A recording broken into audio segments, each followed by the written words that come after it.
Welcome to Home Dad Chat, brought to you by the National At-Home Dad Network. My name is Brock. My name is Danny. And we are here to talk about life as stay-at-home dads. So sit back, relax, and enjoy the show. No, I don't want much. I even love handmade crafts made of macaroni. Come on now, you should know me. Times I might eat too much. No worry about my weight. Got the dad bod rocking on me. Sketches on my feet. Cargo shorts look good on me. I'm a dad, that's what I do. Hey, Danny, we made it back on to another episode. I feel like I literally just crawled in here, hands and knees, completely out of energy for the day, but I made it on, man. I'm here. How are you doing? You did it. You did it. And I'm so proud of you. You've been working so hard, and I am so proud of you. I am really proud of you, actually, because you have been working pretty darn hard getting everything together. And yeah, well, I've been just working out in the pool, man. So I've been trying to get it put together. Just in case, if she hears it, I want to tell your wife, Corey, thank you. We appreciate everything that you're doing. And then we know that it's wrecking you in some ways, and the convention coming up in less than 60 days. Less than that. Yeah. Like almost 40 days. It's crazy. Yeah. Let's go. I'm ready. But hey, for everybody else, welcome to Home Dad Chat. You know, we definitely appreciate everybody that comes on. And tonight's episode is going to be a lot of fun. We've got two guests, don't we, Danny? We do. Yeah. And we have stepped out of our normal areas of looking for guests, I think, because we hit upon a web series called Turf Valley. And it's basically a show about dads. Now, it is a web series, so what you get is like little quick episodes, 7-8 minutes or something like that. So you could watch them all pretty easily, but was perfect for me because one, attention span, but two, I'm doing laundry here. I'm getting cooking. I'm doing I just fired up in the background. We're good. We just watch it real quick. But a web series about dads. And these dads do happen to be at-home dads, which is awesome. And so we've been talking to them basically about what their show is, where it's going to go, what they want to do with it, and some exciting news, I think, about maybe they're getting who knows, a comedy series. I mean, 30-minute Hulu shows and stuff like that. So they definitely be exciting. Yeah. Yeah. And they got the chops too. Award winners. The one dude made a movie. I can't wait to talk to him. I'm excited. Sounds like a good conversation. So yeah, we'll bring Tom and Adam on here in just a moment. So check out this commercial and we'll be right back. Become a member of the National At-Home Dad Network, an organization focused on providing advocacy, community, education, and support. Connecting with households where dad is the primary caregiver of the children. We do this through our webinar and podcast series, mental health support groups, regular online social events, as well as our annual convention. The National At-Home Dad Network is a 100% volunteer organization. Without the generous support of its members and the community around it, we would not be able to continue the work that we do. Becoming a member gives you access to past convention speaker presentations, the ability to vote for board members annually, and ensures that the organization's fees and bills are in positive standing. Oh yeah, it should not go unmentioned that there is some cool swag headed your way if you decide to become a member. For only $35 a year, your membership provides you with the exclusive content only we can generate, and you'll be supporting an organization that benefits families all around the country and world. By advocating for them, offering them community, providing education and guidance, and supporting them to grow in their parenthood journey. And one last thing, if you contribute $500 or more, you will become a lifetime member. Not only will you receive everything already mentioned, but also a certificate recognizing your status and an exclusive National At-Home Dad Network challenge coin with our trademark logo, Dads Don't Babysit. So, what are you waiting for? Become a member today. Hey everybody, welcome back to Home Dad Chat. Like we said, we've got two guests on tonight with us, and we're really excited to talk to them. These are the gentlemen who are the mastermind behind Turf Valley, a web series that is on YouTube and on their website, Turf Valley. And we'll have all the information for folks in the description of the show so that you can find it and get a chance to watch it. But Adam, Tom, welcome to the show. How are you guys doing? Oh, very happy to be here. Yeah, excellent. Really glad to be here. Awesome. And so your guys' show kind of we've sort of all crossed paths on what your guys' show is about, what the National At Home Dad Network does, and things like that. Danny and I both, I believe, have watched all of the episodes from the first season, and so we've kind of gotten an idea of what's going on with things, and we were just excited to be able to get this opportunity to talk to you about the show. Just to kind of kick things off a little bit, help our listeners get to know you guys a little bit. So Adam, tell us a little bit about your family. I live in Maryland with my wife and two boys. They're 15 and 8. I also have an older daughter who's out of college. And it's funny, I was sort of an at-home dad when she was really small, before I even had the language to express what that was. I sort of marvel at how far you guys have taken the community. But we live in Ellicott City, Maryland. But I've only been back for a few years. I lived most of my life out of state in Los Angeles, where I worked as a screenwriter and directed some films. And so it's really nice to sort of come back to my home state as a grown-up. I never really lived in Maryland, Nice. As anything other than a kid, so feel grateful to be back. Nice. Very well. And Thomas, tell us a little bit about your family. Yeah. So let's see. I'm married 12 years. I've got 3 children, an 11-year-old daughter, an 8-year-old son, and a 5-year-old son. And tonight, the big issue was Roblox. In particular, the middle child was looking at something that was a little inappropriate, a little too intense. And the younger male, who's really into Roblox as well, was frantic with what he had seen. It was like cocaine. He was like, I saw this thing. And I'm like, yeah, but dudes, I got to go on a podcast. Yeah, right. You could just hold that for just like 45 minutes. I'll be right back. Yeah. I know there's a whole group of listeners right now are like, yep, I feel your pain, man. Let's see. I'm a teacher. My wife is in a very big boy job. She's very busy. And I would say that, so often, I get home, I'm picking up the kids, I'm dropping off the kids. It's gotten, I think the fact that we made a web series, that somehow in there we made a web series, I think betrays a little bit the time and the creativity that we actually have, despite the fact that we have all these duties. I remember when we were making the series, it was like, all right, daddy's gone 7 days. I will see you. And it was the same for Adam, except for Adam, we were actually in his house. Oh, yeah. Okay. You guys can't come to the basement. Basement's off limits. We're shooting something. Exactly. Well, we put his kid in. We had to put his kid in it. So, Tom, you said you're a teacher? Yeah. Also. Okay. What grade do you teach? High school. I teach. See, you were saying your wife has a big boy job. That's a big boy job right there, my man. Yeah, but the thing. Okay, that's good. That's a really good point. But I would say just in terms of the level of. She's home. She's home for last 2 years of COVID, but very much 7 a.m. at the desk. I'll see you later, and just on all the time. Where I just I just not my lifestyle. I never really was interested in a lifestyle like that. And Same.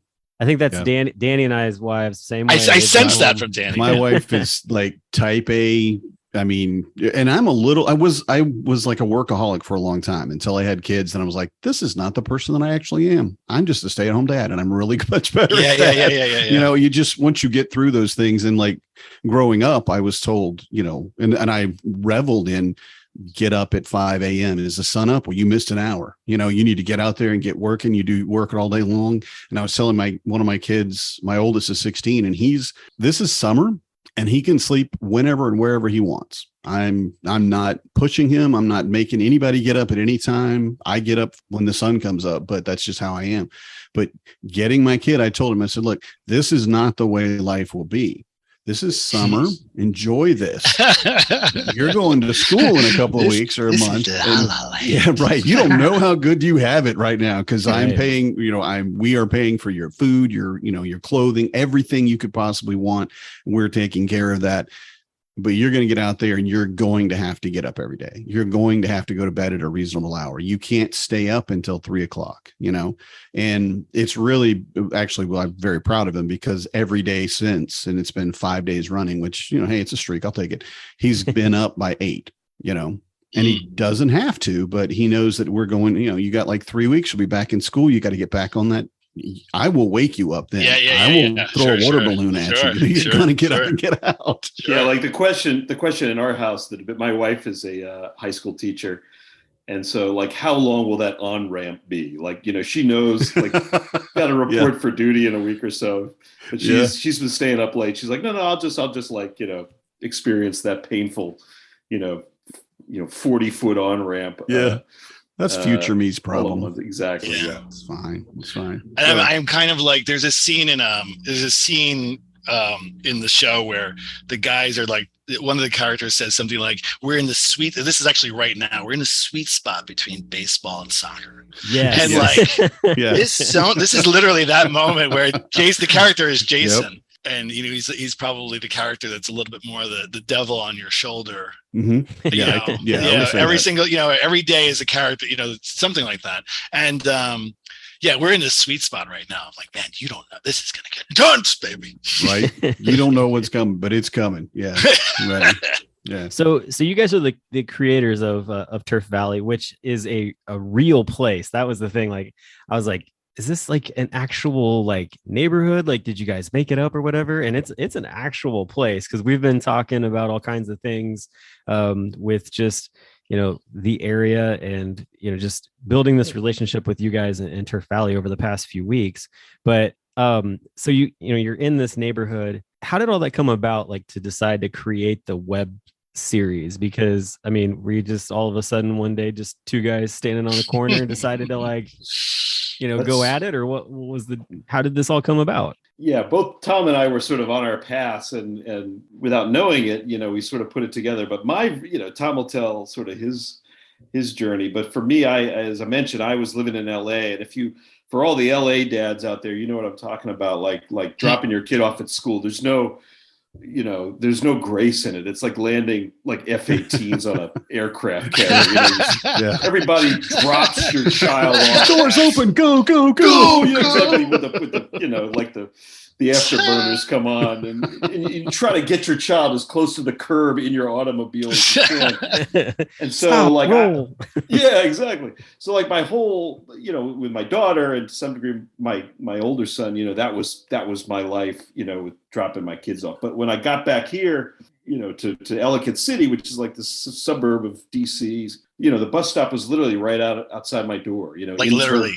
That's I'm nice. pointing at it. That's nice. And I was charmed by the fact that I could like just walk across the street and drop the kids off. So when we dropped the kids off, and then the bus would pick them up, and then all the dads would be like hanging back, and the subtext was always like, "Please don't leave," please, we would love to talk. We can't come out and say it directly, but I'm really hoping you'll hang around. Give me a reason to not have to go back in the house and fold launndry. Exactly. Just say anything. I don't care. We'll talk. Whatever. Just say something and let me stay here. Yeah, and so my neighborhood is Turf Valley, and so I'm, when Tom and I went to have a beer, we met. Tom introduced himself, sent me an email, and I recognized himself as a fellow lunatic, and so and sort of pitched him this idea, and then I told him where I lived, and you just, Tom, I remember you just you laughed out loud that there was a place called Turf Valley because it's such an odd, Actually, yeah. And the crazy part is I don't live very far. Like I live in Baltimore. So it's, I live just over the city line. So and I teach at a city school. So I'm very city oriented. But, Ellicott City, is just like very sort of like, a very established city, old city in Maryland. But this area, Turf Valley, I never heard of it before. It was just where Adam lived. And then I'm just like, it doesn't mean anything. Right. Like it was like McDonald's, right? It was like that scene in The Founders where the guy's like, McDonald's, you could fill it up with anything. It could be anything you want it to be. Yeah. And, that's when I was just like, let's just call it Turf Valley. I mean, the only problem I thought we might have was, that the residents were going to lose it. Yeah. And I think that there's a little bit of a piece to that where and I think that began the journey. I think the thing about the show, I think that one of the values of the show is that, I don't think we're trying to make judgments. I don't think we're trying to judge these people or anything, or even the place. I think that there's a fundamental humanity anywhere, and that there's no place, even if it's like you've never heard of it, it's got an HOA and so forth. And, but I think it's human. It's very human. I think anybody who lives in an HOA neighborhood, if like, seriously, like, okay, one, I don't live in an HOA neighborhood, but I have heard many stories from other dads in the community who do. And honestly, like everything that Meredith acts, says, and does is like spot on to like totally what you would imagine, right? It is exactly. And so everybody, if you haven't seen the series yet, if you don't know who Meredith is, go watch it. No, she is actually the director, I guess, the president of the HOA. Yeah, that's and right. She drives a golf cart, just to give you a mental right? picture. Rolls up and like, Rolls up, I'm going to fix this. This. Wait, there's not even a problem here. Oh, I'm going to make it a problem, and I'm going to make you fix it. Wait, I'm just standing here. She says that she paved the grass beneath your feet. Like she did you that favor. Yep. Yeah. You were talking a minute ago about the concern about how the community would react, and a little bit about where we find judgment and stuff, and where it would be a problem, where it's not. So for me, if you say this is about stay-at-home dads, I'm going to be your worst critic. I'm going to sit. I'm just going to cut you, because you're coming into my home. You're coming into my life, and when you're an at-home parent, this is your life. You don't get anything else for like years, and then someday supposedly they leave. I don't know. I guess I'm sure my kids will leave someday, but the reality of it is it's like your biggest passion. Because you're really like the old adage is like touching someone's eyeball. When you talk about at-home dads, whoa, hey, what are we doing? How are we going to present this? And I've mentioned this before, but I want to say it on the podcast. I really never found that like the first half of Mr. Mom, or all of the dads that just screw up everything kind of mentality that we have seen in TV and movies for decades, I guess. And I really liked that aspect of it, where we go in, and the guys are, one's a little goofy, one's a little uptight, one's a little maybe paranoid, but they're not like, because you're a dad, you're a goofy idiot. Yeah, that's so. I love that you. Yeah, thank you for that. Picked up on that, because it meant we had a lot of conversations, very direct conversations about that, and. I think it was over that first story meeting we had, we said, we want these guys to be really outstanding fathers, and that doesn't take away from the humor at all, but that was our reality. These were things that we did, and we cared a great deal. And like men need a mission, and we are very proud of that mission. Totally right. That's right. And so it's heartening that through that was very deliberate, and I don't think it's too easy. Again, the like you said, the goofy dad, screwing something up comedy, that we've seen that a zillion times, but to try to make a show where the dads really are the heroes, but we're still laughing a lot. That was sort of our goal. Well, I will say the one thing that made probably me laugh the first time was Howard coming on screen and introducing himself as to who he was. And immediately my thought was, all right, this is a guy who is in complete denial of what is actually changing in his life.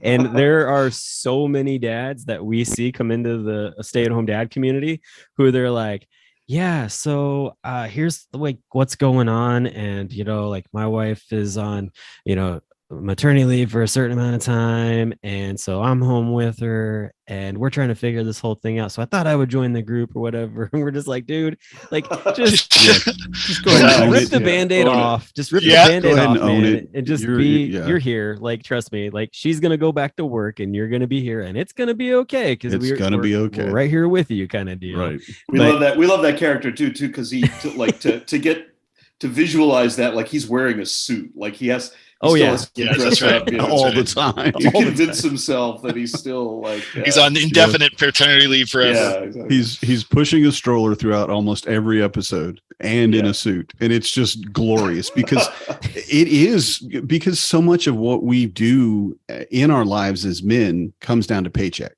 You know, you talk to most men, and the first question they're going to ask you, "Oh, okay, what do you do for a living?" You know, Check. because it's really the only place where most men can meet, and we all understand we're the provider, we're the work hard, we do all the things, we bring in all the money, and we base our value on how much money we bring in. You know, and it's a huge turnaround to be able to say, I'm not bringing in any money. I haven't brought in more than $500 in the last 12 years. Right. Total, not even just per year, but total. Right. And so the reality of it is, okay, where is my value?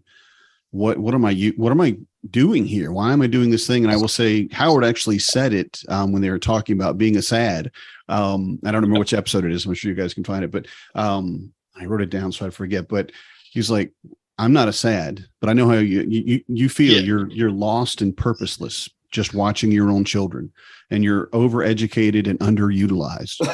And Was that the judge? You said before, you're like, you came into my house. Yeah, right. And you said, right. So what is that line to you? Well, because it Spot is on. the reality. Yes, it is the reality of the job. I love this job. I couldn't do anything better. I'm not saying that I'm great at it, but I couldn't enjoy anything more than this. But the day-to-day reality of it is I am overeducated and I'm definitely underpaid.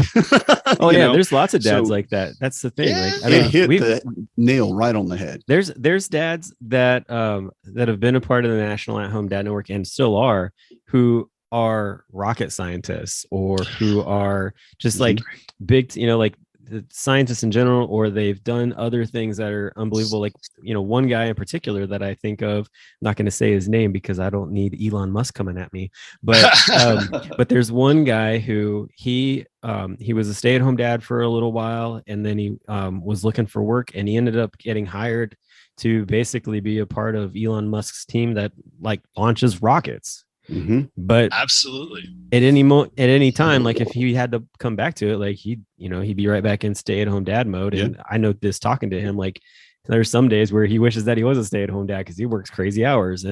But we've got other dads who like come to Home Dad Con, you get to talking to them, like, yeah, what did you do before you were stay-at-home dad? And they tell you something that just makes your eyes pop out of your head. And you're like, right. What? Like, I've never met anybody that does that. It's a Yeah. rocket scientist, literally. I sometimes think, though, however, that, these characters are actually, at some point, I don't know, like, because, you make a show and you think about what you made, and like, it's always like revealing things to you, right? Like, so you don't really know what you're making when you're making it because you're just, harnessing it or something. Right. And so at one point, I was like, oh my goodness, like all these characters are basically the different moments. Like, like one day I wake up and I'm like, today we are going to do all the things in like in life, you're going to do your soccer practice. You're going to do this, I've got the gadgets, so like Howard is this extreme version of dadding, where he's going to take it, he's like a stoic, right? Like he's hyper stoic. He's, he's gear oriented. Yeah. And I think that, that's just that moment we all like that, like at some point. Yeah. Is that a car battery in your stroller? And I'm like, it is not. It is. Oh my God. Danny, I love that you're quoting lines. That's, man, that's such an honor, dude. That's sweet. Yeah, that's great. Well, I will say the thing that Howard said earlier, I wrote that down because it was too many words for me to remember at one time. Oh yeah. But the rest of it, I'm definitely, that's all natural. It's because it was very familiar, very familiar in a lot of ways, but also was things that I definitely could have said, and in some way, all three of these dads, like you said, have been me at some point in my stages of becoming who I am now, where I was super uptight for a long time, or I was very paranoid for a long time, or I was just barely making it, just like, I don't know, the kids are fed. The house smells like spoiled milk, but I'm okay. I look like I got attacked by a flock of birds. Yeah. Okay. Yeah. It's so funny too. and thank God for like, for mentors in this realm, like we talked a little bit about that when we all met about the Charles Mann character. He's sort of the dad that's really got it together, has that experience, that wisdom, and he sort of sits up on the hill and can smile at these guys and help bring them along a little bit, you know. Yeah. And how did you get 3-time Super Bowl champion Charles Mann to get on this show? Like, how did that happen?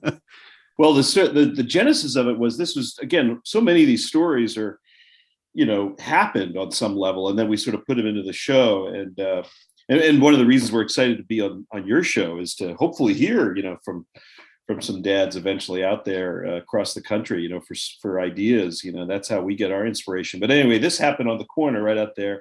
I was hanging out with a couple of dads, and there was this guy up the street, like probably 6'5", like super athletic, you know, like punching away at a cell phone, and like we were speculating, how does he even get a message through, because his, you know, hands are so big. we have a friend like that fits into that realm. Yeah. Yeah, everybody does, right? And he's super handsome, and a couple of moms were chit-chatting with him, and he, you know, we were speculating maybe he, you know, it's a little bit of a trope, but maybe he was an athlete in high school. Yeah. Or played a little ball. He played a little ball. He played some ball. Look at him. You know, he probably played ball. Of course he plays some ball. Plays some ball, you know. Look at those hands. Those hands would go around a football. Yeah. That's right. Exactly. So we decided this would be a pretty funny episode. So we thought, oh, what if we got that would be the joke, right? We got a real professional athlete to play that character. So these guys are in the corner speculating, you know, and the audience knows it's a real Super Bowl champion, but they're like kind of clueless about it. So we got a bunch of submissions from some former NFL players, but Charles was like, I mean, all he did in the audition tape, I swear to God, was he stood at his mailbox in Virginia and like drank some water and opened the mailbox and looked in the mail. And Cham and I were just sort of mesmerized. Yeah. We're like, he's not acting. He just is. Yeah. It was beautiful. So like we called him up, and he's a lovely guy. And so we cast him right away. And he was so good in the pilot. We wanted to bring him onto the producing team. We put him in a bunch of episodes. And but I think what happened, and Tom can speak to this well, is this whole notion of like understanding as a father, as a man, you know, you may not be able to throw the Duke. Your hands might not be big enough for that. Yep. But, you know, sometimes the junior, you can still throw the junior, you know what I mean?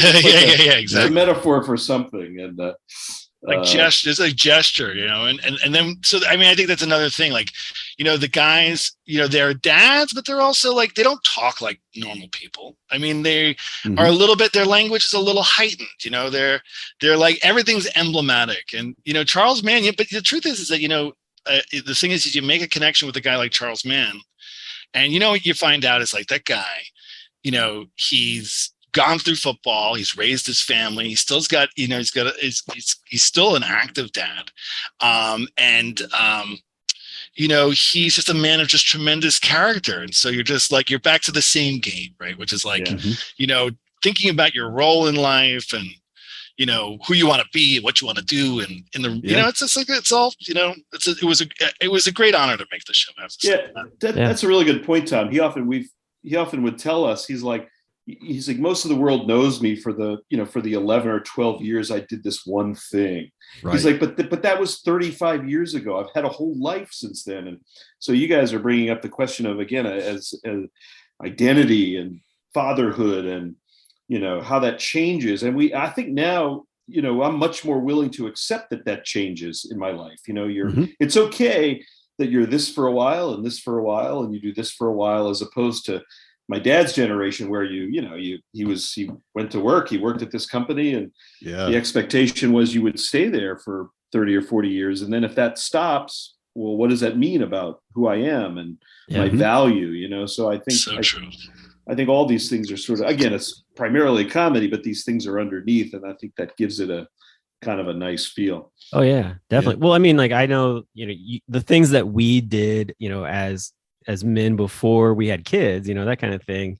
And then things happen and our kids are like, oh, like they're you know, looking at somebody or idolizing somebody or whatever it is. And you're like, well, actually, like I did something. Like for instance, I know like I remember the first time like my kid came back and was like, we learned about like the military and like, you know, why veterans are important and all this stuff. And my wife was like, your dad was in the military. And like my kid looks at me and goes, what? And I'm like, yeah, I was in the Navy. And he just like, what? He's like, what? I don't understand. Like, so I had to like explain it to him and stuff. And I'm like, yeah, I was like, and then we explained to him like all of, you know, his aunts and uncles on my my wife's side, all of them, like sister-in-law, like all the aunts and uncles, like are all Navy as well. And we're like, they all serve too. And so he's just like, oh, okay, like it just like you could see his little brain just like sitting there, just like all these little things popping, and it was just so funny because yeah, like kids when they look at dads, they're just like, oh, like you're a dad or whatever. And it's like, no, actually, like I had a life before you came around, little one. my name is not Dad. It's not Dad. I'm just gonna tell you, that's not who I am. But yeah, that's who I am. Right? Yeah, it's who I am now. It's all good, right? Yeah, the many lives. How many years are you out of the service now? Oh gosh, over a decade. No, but still, I mean, it's a huge role in your life. It was a huge time for sure, definitely. So, and there's a lot of dads like that, and you know, a lot of stay-at-home dads who are former military. And I think I was talking with you guys and Sue when we first met, and it was just like, you know, you'd be surprised the way that stay-at-home dad military guys get treated. Because it's usually not the same way when you meet somebody who's you know, oh, I work at a factory or whatever. It's like, hey, like I stay home, and they're like, why don't you have a job or whatever? And it's like, you know, even just saying like, well, I'm a disabled vet, like it isn't not enough, like for some people, and it's really sad. Yeah, it is crazy. That is crazy. Well, see, that's what's so great about this your organization. I think it changes the conversation. I think, you know, it's a conversation, you know, that helps everybody. You know, we all feel more confident in our own skins, but you know, everybody else starts to get more you know, committed to it and comfortable with it, and you know, so it's just I think it's good for everybody, frankly. Yeah, definitely. In a lot of ways, it's opening a door, which I've found has been the biggest thing. And I come back to this a lot, and I maybe even said it before to you guys, but the reality of it is most of the things that we won't change, we just need somebody to open the door. If one person says, this is okay, I'm a stay-at-home dad, I'm a homemaker. That's what I am. Now, you want to talk about what manhood means to you? Do you want to talk about, you know, you want to go throw axes? You want to do some blacksmithing? I got you, man. Let's go, you know, but I'm a homemaker. That's what I do. And it was very hard for me to say that the first time. Right.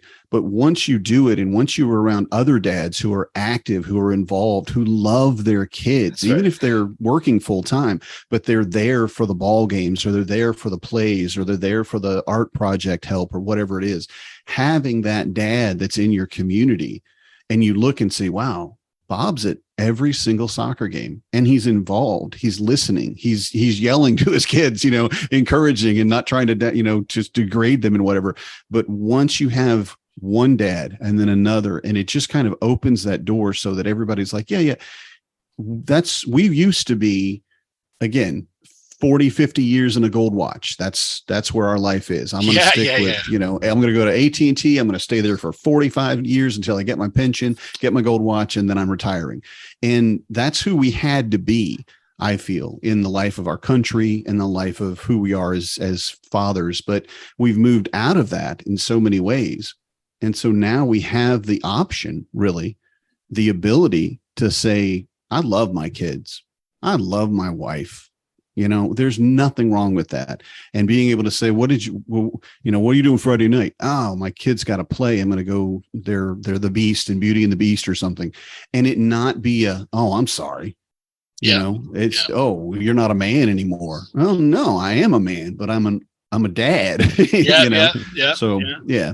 And I would add to that, like that there, you know, and I think this is like sort of another, like sort of an undercurrent of the show, which is that, you know, you know, if you go out there and you go be the dad, then you're going to engage with your community. And then pretty quickly what you find yourself in is like a leadership position, like, you know, and you're out there and you're doing things, and you're making things happen, but you're with the kids, and that, like, you're being a dad, but like in a very public way. That's, and one of the things, like, again, the collaboration with Adam has been like, I mean, I'm very grateful for it. In part, you know, one of the things that's funny is that Adam's like a psychotic hockey dad. Like while we're making this, he was going on. He's like, "Yeah, dude, I'm in South Carolina," and I'm like, "You're in South Carolina," and like we're shooting in a week. But like, you know, it's like maybe this sports thing, like maybe this is good. Like I became totally, over the course of production, that year in development production, I got really into sports, like being coach. I was like baseball coaching, and like all of a sudden now everyone's like to me like, "Hey dude, put this in your next episode." Like, put this in your episode. Like, so all these dads are like, just like literally feeding me season 2. Awesome. Yeah. Awesome. Now season 2. Well, before we get into that, real quick. Real quick. So you touched on something else. So you mentioned like the whole idea of like dads wanting, you know, trying to get involved, trying to kind of break through that barrier or whatever. And I was talking with Danny about this before you guys came on. Like Jason is sort of that guy. Like he's trying to like kind of break through and show that he's worthy to take on a leadership role of some kind. And, you know, for as much of as a goofy is in some ways, like he really wants to, like, he's got the passion to want to do it. It's just, he's got to prove to everybody and really overcome the huge hurdle and for lack of better terms, like break the ceiling, you know, break the glass ceiling on it for that type of situation. And I think a lot of dads can definitely like feel that, and just when they go to school and, you know, like they're the only dad there and they're trying to prove that, you know, they can be leaned upon and trusted on to do things and stuff like that.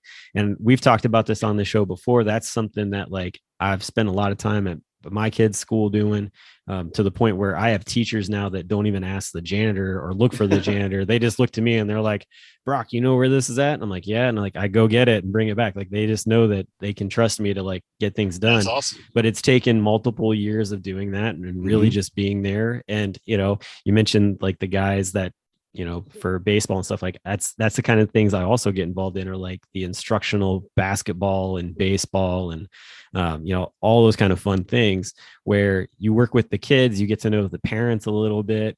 And it's very interesting how like these different teachers see like, oh, like he's active, like he's going to be around, like I can ask him to do something and not feel bad, you know, not feel scared. Like, "Hey, would you want to do this?" It's more like, "Hey, I need you to do this." I'm like, "All right, great. I'm there." Like, that kind of thing. So, and you know, and what you just described, Brock, is progress. I mean, that's how it happens. You have to, you know, you acclimate people to this new reality, one person at a time, you know, sort of doing things that maybe a lot of people aren't used to seeing them. And it reminded me, like in the hockey subculture, which Tom is right. Like I'm completely trapped in totally trapped.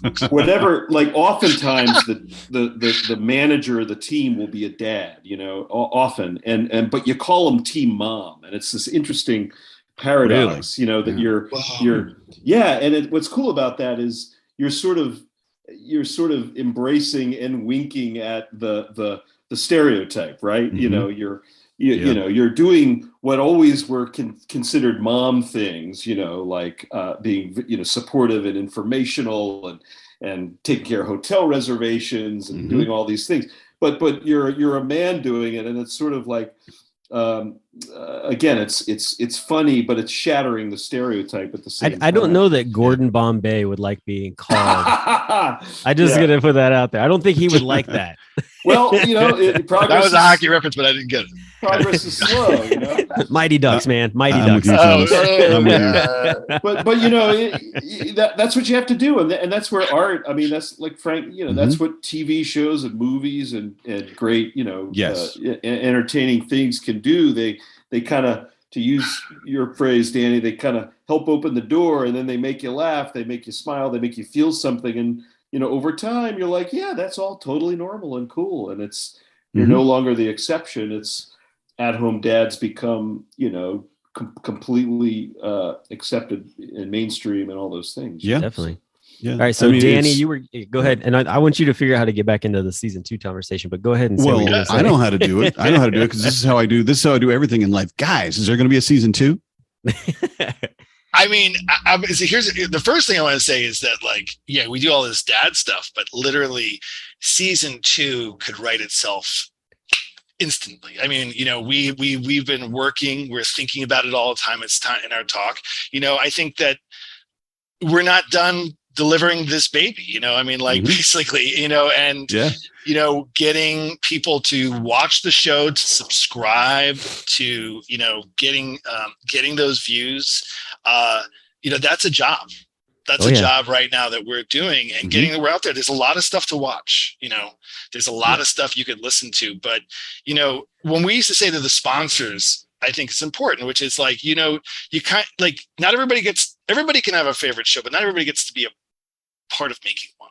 And I think, especially at this point in time in the life cycle of the show, it's like every new viewer is a treasured, like, contributor to the show. Like, like every time somebody says, comments, or we meet guys like you, and it's just like, yeah, like, because I think that really what the issue is, like Adam was saying, is it's like, I think we're on to something here about making interesting observations about the world, but delivering it through humor. Yeah. I was just thinking that season 2 was going to involve, like, what was that? Jason, Tyler, and Howard going on a little road trip to Home Dad Con. That's what I was. Well, we absolutely, we absolutely. Sorry, I am a shameless plug guy. I just put it in there, man. But that's so easy. No, Brock, you're totally right. We've had that conversation because we have. It's such a natural climax to a season 2. That they, and who doesn't like the climax? Come on. Exactly. It'd just be a flyer that just, like, comes through Turf Valley, and, like, you just get, like, stuck in, like, like Jason's face, and he's like, or Adam's face. Like, what is this? He's like, Jason's like, what is this thing? He pulls it off. He's like, Home Dad Con. What? Well, we even thought we'll get one of you guys to, we had this made us laugh, like a seasoned stay-at-home dad, like who's so at one, he's reached a state of nirvana with his identity that he actually levitates like David Yoda. like, and he's on the corner, and the guys are sort of mesmerized, and they spread the evangel of Phoenix. Nice. I just want to see Danny in cross-legged position on, like, a rug, like, coming in like that. Crisscross applesauce, man. You kidding? Yeah. Indian style. No. But Crisscross applesauce. Well, So okay, so because your kids may not get this, but they don't call it Indian style They anymore. don't call it that anymore. No. They call it that's right, crisscross that's right, applesauce, and the only reason I know is because this is all I know anymore. Help me. Yeah. We had to explain that to my kids actually just a couple of days ago, because they're like, "What's Indian style?" Yeah, and it's so almost painful because I'm glad they made the change. I am glad that's a good change. It's a great change, but it hurts me because it's one more thing that I grew up with that they're like, nah, we're not going to do that anymore. And I'm like, oh, but what? I'm going to say it. Okay, fine. Yeah. can you still say get Greek Dodge? Remember Greek Dodge? Oh, I don't know what that one is. I don't Well, know that one. it was Dodge, but it was just sort of a certain. There were certain rules, and I don't know whether they had their roots in anything having to do with Greece, but it was. All right, Adam. It was Baltimore Greek. How old are you? Me, double nickel, 55. Okay. Right. He's close to you, well, Danny. then that's not it. Yeah. How do you don't know that one, huh? It must be a regional Well, that's what thing. I was thinking. Maybe it's a regional thing. I don't know. It probably is. It could be a Maryland thing. Yeah. There's a lot of stuff you say in Maryland that we would never say in Georgia, which is where I grew up. And like that is for certain. But don't we you should put read a salt book on your or- watermelon or something? Oh yeah, Danny, do you put salt on your watermelon in Georgia? What? Does that, because I had a friend from Georgia. No, who's wait. like, don't you salt your watermelon? Of course you salt your watermelon. That's what everybody does. No. No. Nope, that's a no. All right, just Now, that offended really everybody from pulls- Georgia. That really rips the paper off the crayon for me. That's not All good. It's all good. So season 2 is sort of, we'll say, in the works. It's being kind of put together. Yeah, absolutely. And the reality, we can talk about money, like, right? So every episode, I mean, we produce them at at a really high level. You know, we were really interested in making something that looked like a TV show. Well, obviously, Yeah, you're putting them and at a you high did. level. You got 12 awards from different festivals all over the world, man. Yeah. Like, that's You awesome. did very well. Yeah, and thank you. And so it's basically comes down to like every other Hollywood television producer or film producer. You're raising money all the time. But the good news was that I think the first season, as it's been getting out there, we've had other small businesses who helped finance the first season. We've had people saying, "Hey, we'd love to help out." So I think we have enough. We have enough for episode 8, basically. Hey, And so our decision point will be: are we going to try to make a whole season at once, or will we make one episode at a time as the money rolls in? But in terms of story ideas, yeah, I mean, it's just like a bounty of ideas. And every time we talk to, guys who've gone through this, we just get more ideas. Yeah, it's an open field, really. I mean, there's just so much because COVID really, really pushed up the numbers of at-home dads. I mean, even guys that were working from home, but then they were the primary person that was taking care of the kids, taking care of the family, dishes, all that stuff. And the numbers, even that we've just seen in our organization, have been just really going up and up. We've had a lot of new members in the last couple of years. So it's really a great place to do it. And then also to keep doing things like putting a message in it, and like you said, when you're creating, maybe you don't know what that message is going to end up being. You're just kind of listening to the muse and doing what you do. But then at the end of it, you're like, oh, wow. Yeah, this is the older dad that lives down the street. That's the mentor. And yeah, he played a little ball, but he also has everything about being a dad and a husband. Yeah. He's got it. He became a librarian, right? Right. Became a librarian. Exactly, Yeah. And that was beautiful too. I do want to point out one thing though, too. Like, so I know we talked about Meredith and we've talked about some of the other characters, but I really do like the fact that you have 3 different breadwinning mamas in the show who all have very interesting background stories. I feel like Sheila is probably a little bit closer to maybe Danny and I's wives, just in the fashion of like we walk in and she's like, "Go away, I'm having a conversation right Making now." The deal, like, yeah. I thought it was my wife and I. My wife and my wife and I share an office together, and there are times where like I'll be just listening in on her conversations, and she's like, "Go away," like this, like, and I just want to comment. She's like pushing me away. Yeah, exactly. My other thing was, and I think, I mean, it's very interesting, like the character for Rose being someone who's like, trying to become an astronaut and everything there, but it's also she's separated from her husband, and there's quite a few dads actually that are in a situation like that where they've separated from their wives and how they balance their life or whatever. And it's interesting, like, kind of see, like, for anybody who hasn't watch all the episodes, go all the way, make sure you get to the end, because you'll want to see, like, kind of the end of the season. I thought it was interesting kind of how that sort of all played out. And I'm like, okay, like, so what is going to happen with Tyler and Rose? Like, what, season 2, like, how does that play out? Because, the line that she says to him near the end there about him being a science experiment or something but it's something like, I signed you up to be an experiment or something like that. Yeah. That was pretty funny. I was like, you can go with exactly me, sweetie. how a wife would get you on something like that. You're a science experiment as a science experiment. Test you, poke you around a bit. Yeah, because I think actually the Artemis program is like, it's a program for getting women on Mars, on Moon. On the moon. And so, I think that there's a sense of like, women are in these roles. And by the way, I don't think it's any easier for them, quite frankly. It's like these same conundrums are popping up, and I think that's kind of what we're also trying to show in this.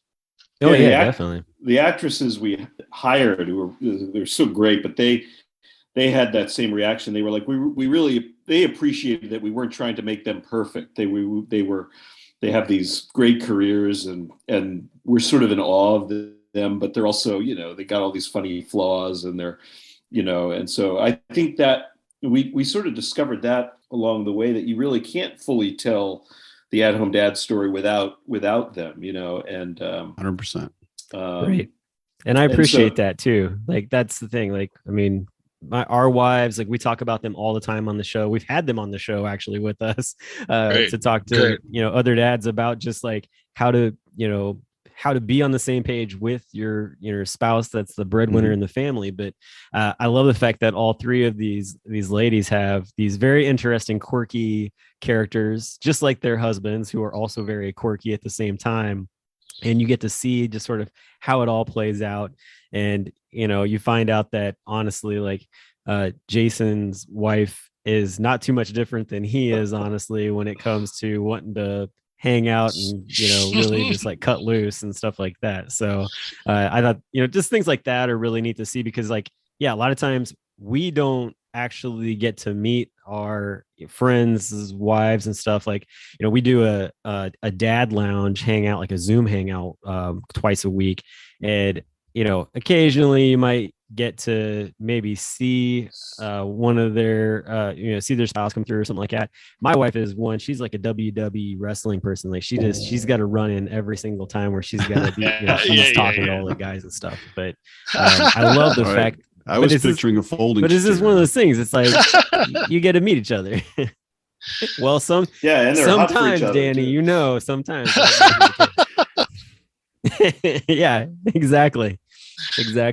So, but it's just good to see. Yeah, I just wanted to bring that into play because I feel like I don't want this to think that like, oh, this is just a show for just stay-at-home dads to see. Like, there's a lot of content in here for the breadwinning mamas to also see what's going on. Yeah, it's and no children. That's the irony. It was we Tom and I were committed at the beginning to write a show about dadding and parenting, but somehow, and the best explanation we came up with is sort of like the inverse of Peanuts, like oh, nice. like how in like Charles Schultz, you see the like kids that. and you know that the kids, the parents are there, but you don't really occasionally hear that funny voice or whatever. But here, the children are present, and they poke in every once in a while, like with our, we'll tell that story too, Danny. But the baby story, but that it's you can feel their presence, but they're not.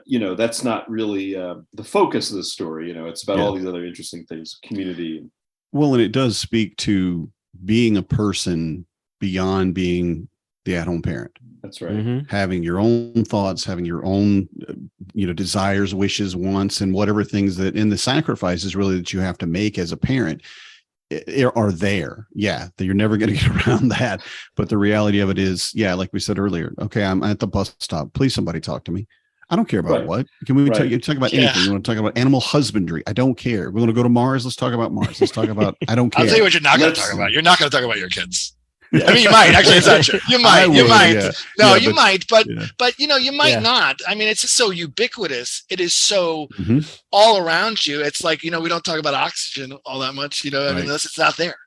So like, right. Yeah. So let's chase something together, and I think that's what was interesting to us, and I think that's what came out. But to talk about that, there are a couple of kids in the story, and in one scene we needed to have a baby, and this is true. And so the funny thing about this is our production designer was like 20 years old. We involved a lot of high school students and college students. Mentorship is very important to us. And so we had a lot of, I teach at Johns Hopkins University and Tom at Baltimore School for the Arts. So we had a lot of young people working and learning, which is how I came up in the business too. And so I think, we sent Aiden, remember Aiden, who's 20, off to get, we were pretty specific. We were like, we want one of those, really realistic babies that you can, we gave one, and we were like, spend some money, go to Target. They're probably going to be at a good Target, Walmart. And I think the reason he came back with something about the size of a loafer was because he just was not experienced in the world of infants. Like how big is a baby? That was big enough. Yeah, he literally. I think that's when he came back. He was like, I just, I don't even know. Was it always, or was it that, or was it something like I can kind of hide this as I take it up to the cashier and do self-checkout? I just need to get out of here as a 20-year-old. I wonder if we got no receipt. But in my mind, he was going to bring back one of those super realistic, big, right? Mm-hmm. You see those, right? But I think it was it was very, but it was telling That's great. because I think, hey, he hasn't had that experience yet. So Mhm. It's So- like, I feel like that's like sending that dad who's just awkward to go buy like feminine hygiene products for the first Yeah, time for his exactly. daughter. He's You're like, gonna what get it can I raw, get? And you know? just hide type of deal. But you should get a hold of Target or wherever and be like, can we just see the video of the kid who bought the baby? We just want to see, did he like buy it and run out of the store? Like what happened there? Was he wearing a hood just so nobody would see his face? I'm buying a doll. But, you know, I think it works really well too in the scene that he's there, because the first time you hold your kid, for me, I've got 4 kids and everyone is exactly the same. It was, you were so small. You are so, and I feel like, and I'm not that big, you know, but I feel like and my kids were big, but they still felt like, wow, this is such a tiny, tiny little thing. And him carrying that tiny little bundle really kind of looks more natural than I think we might realize when, I mean, I think any dad will know. He's a dad. Bill's a fake dad. baby. But yeah, he's Yeah. just got that little, I got him, it's okay. Yeah. You know, it's great. So, Yeah, Bill's a dad of young people. I mean, he knows young kids. He knows what that's about. I mean, he was cool. very much like all the guys were, and you know, and almost the vast majority of the people who work with us, or you know, so forth, they're all family people basically. It's Mhm. which is nice because, you know, honestly, we're on meetings all the time, and I'm like, I gotta go. Yes. Sorry, pick up disaster. Yeah. Someone's yeah. throwing up. I guess I gotta go. Yeah. Oh, Bye. there was one time actually we were getting ready to start a show and I was like, hey, by the way, I gotta go. I gotta take my daughter to the emergency room right now. I was like, you and Yeah. the guest have a great time. See you later. Right. Yeah. Take care of this. I'm like, And, okay. yeah. That's right. Been there, done that for sure. Definitely. And I really wouldn't have it any other way. Honestly, I don't ever want to be in a situation ever again where like that isn't my first job. Mhm. Like I really just don't, you know, like I know that things like the kids are going to get older and things are going to go, you know, they're going to change and everything. And hopefully Adam and I will make a billion more seasons of Turf Valley. But I know that like, I always wanted to be kind of family first. Right. It's just like, what else are we talking about here? Like it's the Yeah. most important thing. Right. That's So great.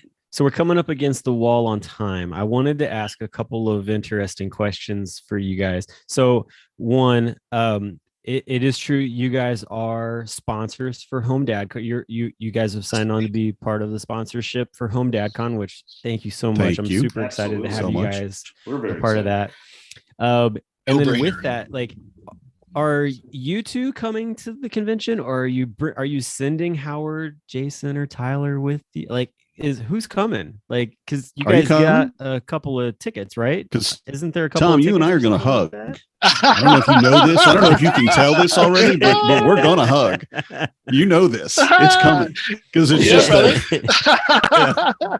Well, anyway. Yeah, But is there- are you guys Yeah, coming? what's the plans? What's the plans for that? Well, I think if I can, I mean, Tom and I've had talks offline about this. If we can thread the needle, you know, one of us is going to really try to be there to give those hugs. And I know for next year, there's absolutely some talk about hope, God willing, we'll get to come and maybe screen and screen the show, do a panel, you know, sort of really make it an event. That would be and I epic. even heard a rumor that they're even thinking about our neck of the woods for the next convention, conceivably. So we'll see what happens. There is absolutely nothing I can say about I have that no right now. recollection. I can neither Sir. confirm nor deny. And to But- anybody that hears this, All right. I do not know where we're going, and I will not know until we announce it on the last day of the convention. Yeah. Don't ask me, because I'm really bad at keeping secrets. Adam is trying to get us in trouble right now. I'll tell Oh you God, I what. feel terrible. All right, well you'll clip that out. Don't get me in trouble either. No, Pre-recorded. it's okay. No, it No, would Clip, be. clip.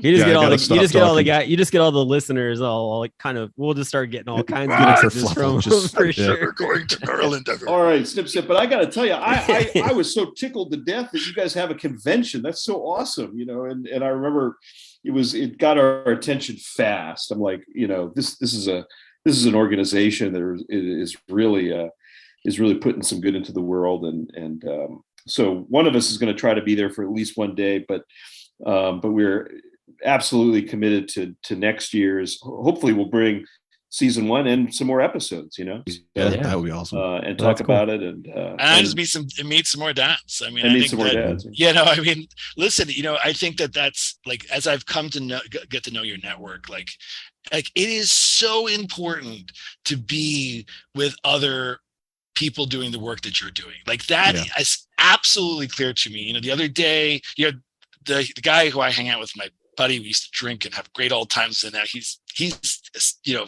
at home dad full time. And, like I was teaching my son how to like swim a little bit. And he was like, no, do it this way. And I was like, oh, whoa, that was a little better. Like it was way better. Like he was swimming faster. Like you need to be with people doing the work that you're doing. Yeah. That's crucial. All the little tips and tricks. It's just amazing. I mean, especially because I've been doing it for a while. So people are like, oh, how do I go and how to do that? And like, oh, that's amazing. I'm like, no. I didn't learn that on my own. Another dad came up to me and went, that's right. What are you doing? Would you stop that? Why don't you just tell your kid, how about we go over here or whatever? And just the tiny little things at the playground and stuff. And I'm like, oh my God, I've been doing this so stupid for so long. How many dads said, dude, relax. Right. To me. Just breathe. Just breathe. You'll be okay. Well, and if you think about it, like I suspect, from an anthropological perspective, like, 100,000 years ago, it wasn't like the dad like went off for 10 hours a day. Like that mythology can't be correct. It doesn't make any sense. It seems much more likely that dads were around a lot more, and they were teaching things and they were guiding and they were, this weird sort of, relatively, modern notion of this is what the dad's got to do seems like maybe just a blip. Maybe we're all heading back in the right direction. I think so. Absolutely. We've actually had a anthropologist at the convention, and she wrote a book, and Dr. Anna Machenbrook, and she was talking about basically that's where we're headed. Whereas I'm not going to go into it, but it's that kind of thing. And in the same way as like, really, the dad needs to be in the house. The dad needs to be involved. That links back to what Tom said a second ago about having your community. Yeah, being a part of a dad's group or a men's group.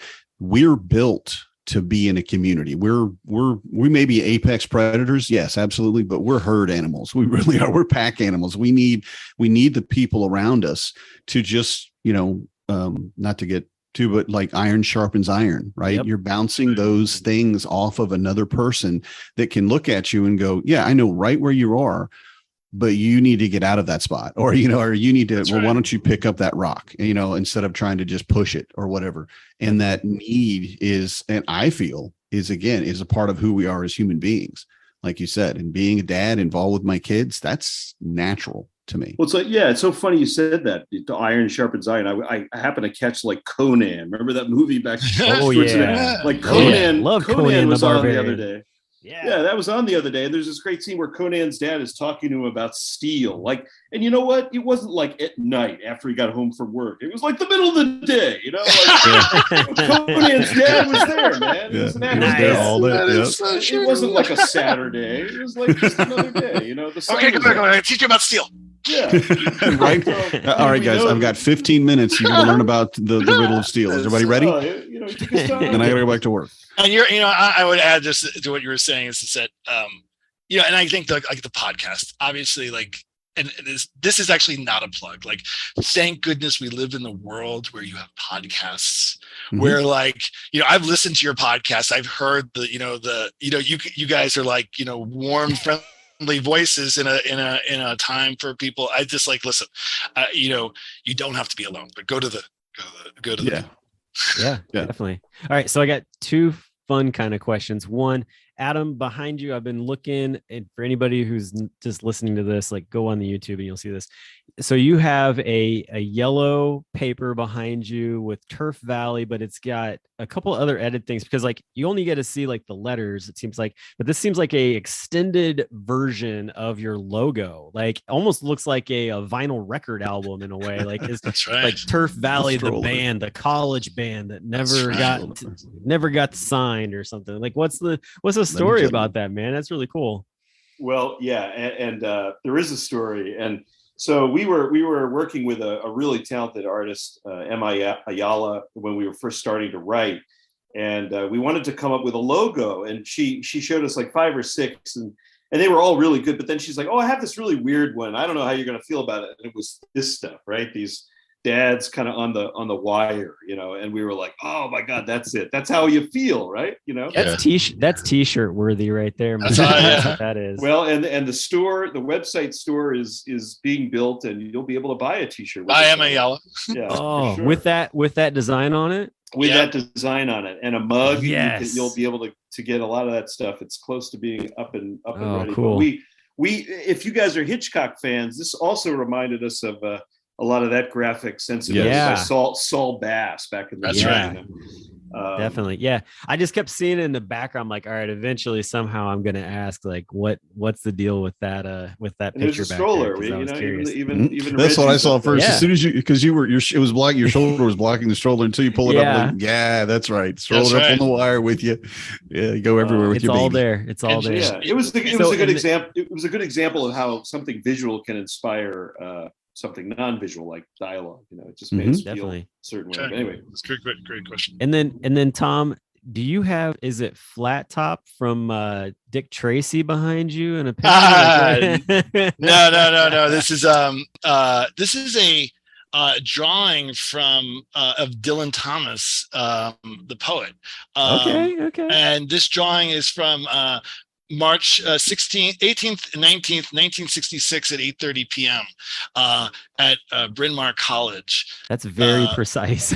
It's very precise. It's, so like a buddy of mine's, I think mom drew this, and he was like, I wherever I've lived, I brought this with me since college. It's so cool looking. It's really neat. Like I was just I don't know who that is, but that's a really cool picture. And like virtually nothing has survived anything like the kids basically. Yes. Like basically everything that was ever precious in my house has been destroyed, but I've managed to kind of keep this off to the side nice. Somehow. You got one thing from college. You get one thing.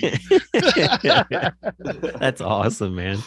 Oh gosh, you guys have been a hoot to talk to. Honestly, it's been great to get to just connect and talk about the show. Honestly, hopefully everybody who's been listening, they're excited to watch it because, my thing is like turfvalleyshow.com. yes, turfvalleyshow.com. I'll have it all in the show. Short episodes too, right, Brock? Yeah. Very short episodes. 7 we actually 8 said minutes. that I think in our intro. Oh, great, cool. We did. Yeah, we did talk like about that. 70 minutes while we're doing laundry or whatever. Yeah. That was the intent.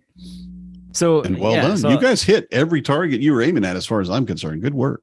Production value. Talking about dads. Right? No, seriously. Yeah, you've done with a lot of help. Sure, it's all good. But yeah, we're definitely, like I said, we're excited that you guys are going to be a part of Home Dad Con, that there's a relationship that's being built that even goes honestly beyond just Home Dad Con. And, we're, as an organization, like Danny and I are both on the board. I know that we're all excited to be having these conversations and seeing where things go, and definitely cheering for you guys. Like, all right, absolutely. Like get that, that Hulu, whatever it is, like Netflix, whatever it is, like series put together. I think that honestly, just what you guys have been putting out there fits a lot of those audiences. And you guys have put forth a very worthy and worthwhile watching, something to put the time into it, to,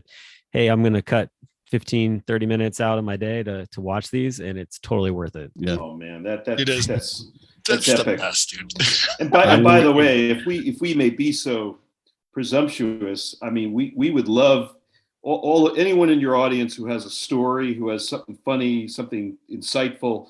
We read our email, so you can go to the website. You can send us a story idea. You can give us feedback on an episode you've seen. That's like gold for us. So, rest in peace, your inbox. You get a chance. Your inbox is now marked. Yeah, you're in trouble now, man. You just have a whole bunch of stay-at-home dads. Dad joke You're every gonna 10 hear from minutes. a lot of guys. You might get some good dad jokes too in there. Absolutely. Yeah. Which All right, all dad jokes are good. That's right. They are. We could take well. Awesome. Well, hey, Tom, Adam, thank you so much for coming on the show. It is, like I said, it's been a pleasure to talk with you guys, and I look forward to getting to meet you. Danny looks forward to getting to hug you. And What I do, so. I'm a hugger. I'm down. I'm Italian. And we're definitely looking forward to more episodes. So yeah, man, thanks so much, brothers. and hopefully we'll be able to connect later when season 2 comes out. So you guys have a good one. Keep it up, guys. Night, everybody. I'm a dad, that's what I do.